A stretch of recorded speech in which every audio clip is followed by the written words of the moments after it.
I have a very short presentation, but takes the angle and the perspective of the community and the role that communities have, or that they will have, in establishing the quality of design, the concept of beauty, and of course, that in the context also of future planning.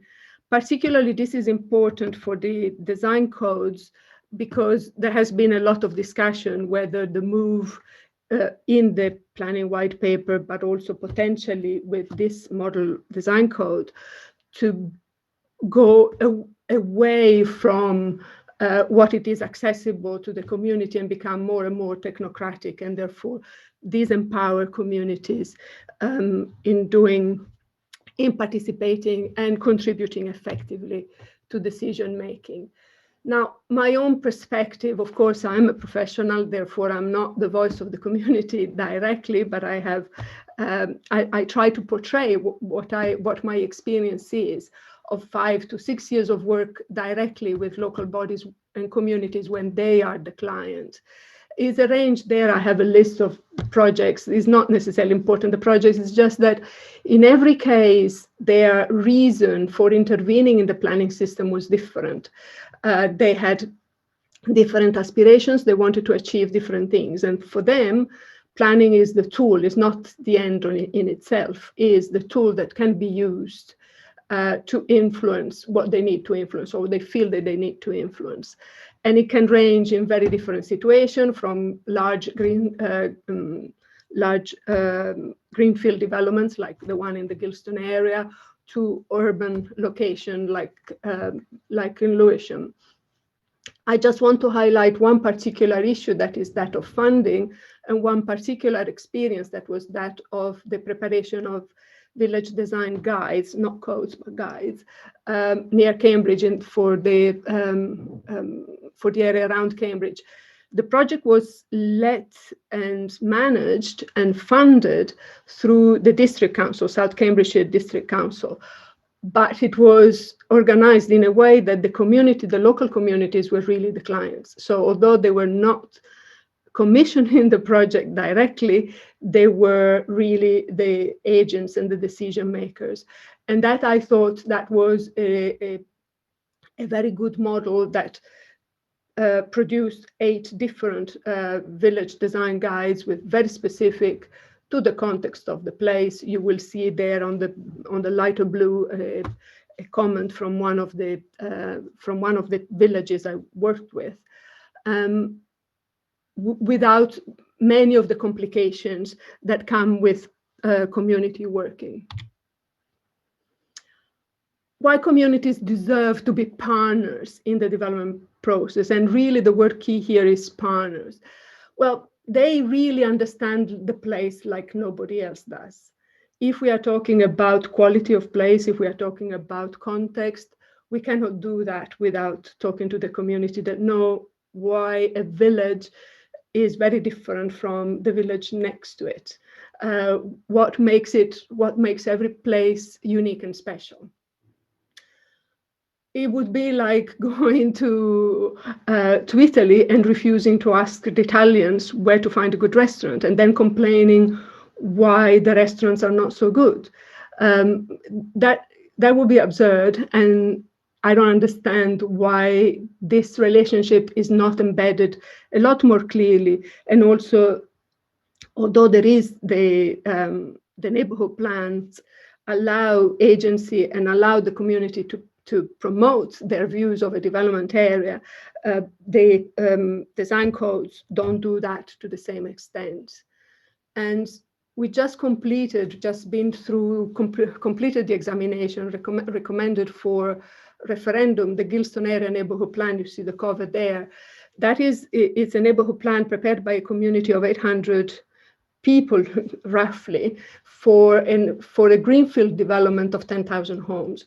So really a huge difference in scale, but it has been the proof that constructive work really has all-round benefits. It provides a much clearer understanding of what the place is about for the decision maker, for the planners, decision makers, and also helps the developers to understand how they have to interact with the place in the course of the development.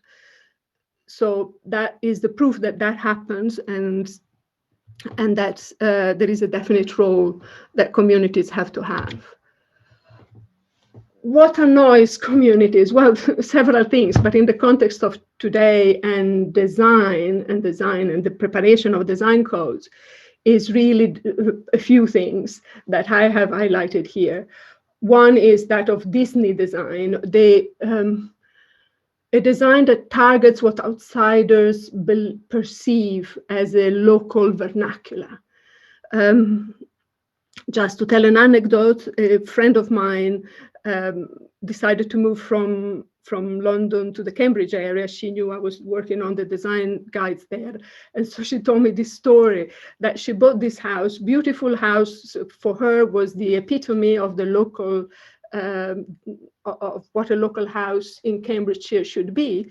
And after a year living there and making friends with the community, she realized that her development was considered ghastly by the majority of the people that lived there for a long time. She had the good humor to laugh about it, but she realized that she didn't really understand what local, a good local context was when she was just shopping around for a development.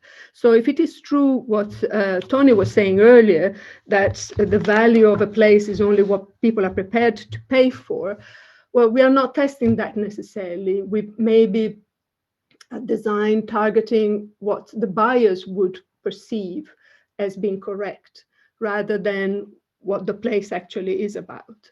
And therefore, this sort of is a short-termism that we possibly should avoid doing.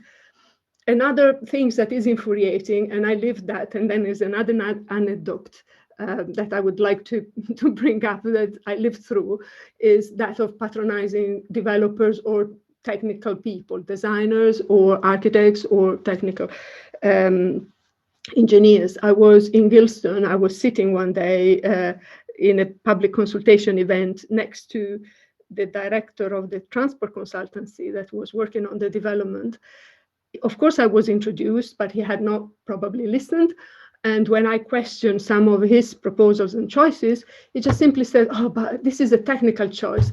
It's too difficult for you to understand. So there is no point in me explaining it to you." Now, if this is what happens to normal community members, of course, it is completely unacceptable. It is not the way of working. Another thing that is important to mention at this stage is that of this urban design dogma. In the same way that we urban designers complain that DB32 became the norm and traffic engineers design roads in the same way without any consideration of context, we also run the risk with a design code, and particularly with the national design code like the one we have in front of us, that we impose an urban design dogma that is replacing the understanding of context. For example, corner gateways, perimeter blocks, etc., that really don't have any place in rural context, but because they were in the urban design compendium 10 years ago, 15 years ago, they're applied over and over and over again, no matter what the situation. And that is a risk that we are running, and we have to be very careful of. And without the discussion with the community, it's really difficult to understand. Now, here in this picture, in this set of pictures, are all photographs of schemes that were identified in the community when we were working on the Cambridge design guides as completely unacceptable developments.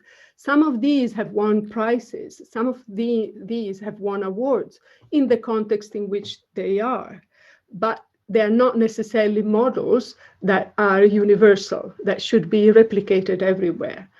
And therefore, we have to be very, very careful as designers, and particularly through the implementation of the design codes, not to replicate these mistakes and really be very specific about the context.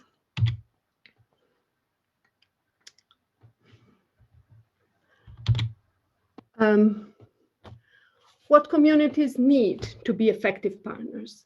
I really think, from my experience of the past few years, really a few very important things. One is respect and the recognition that they are partners in the development. And that is all that is not, for example, has not been recognized particularly well, in my view, in this new pilot. For example, the pilot for the design codes, parishes and town councils are not eligible to apply to prepare a pilot. Why not? They are. It would have been interesting to do that. Also, they need agency, not the binary role that they have now of being consulted or being engaged, and then they can only approve or object to a development. They have really to be involved throughout and have the potential to be involved throughout. The neighborhood plan is a good model because it gives the communities the opportunity to take the lead. But of course, not necessarily is adequately supported or adequately funded. And so that is the other 2 points. The technical support is necessary to translate what communities have to say in a non-technical way and turn it into something that is fit to become guidance, and particularly in the context of design codes, guidance that is binding, that is strict. And then, of course, adequate funding. Development is worth billions, and then communities receive absolutely no funding or very little funding to be able to influence that appropriately. So just now I have a 90-second snapshot from a video that was prepared for the neighborhood plan, for the Gilstone area neighborhood plan, that highlights, in the words of the community, the reason why they got involved, the technical challenges, the financial issues in the face of huge investment, really the David and Goliath aspect of participating in planning, and then the thin line of working with developers and the council and not being sort of like collaborating, not trying to facilitate the development, but really trying to to hold developers to account. Thank you very much, Martina.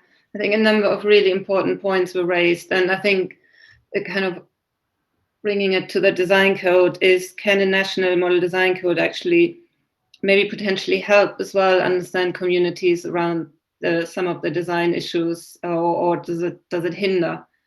So I think there's a kind of further discussion there of how to kind of relate the national model design code to those communities, because codes often are quite technical and difficult to understand.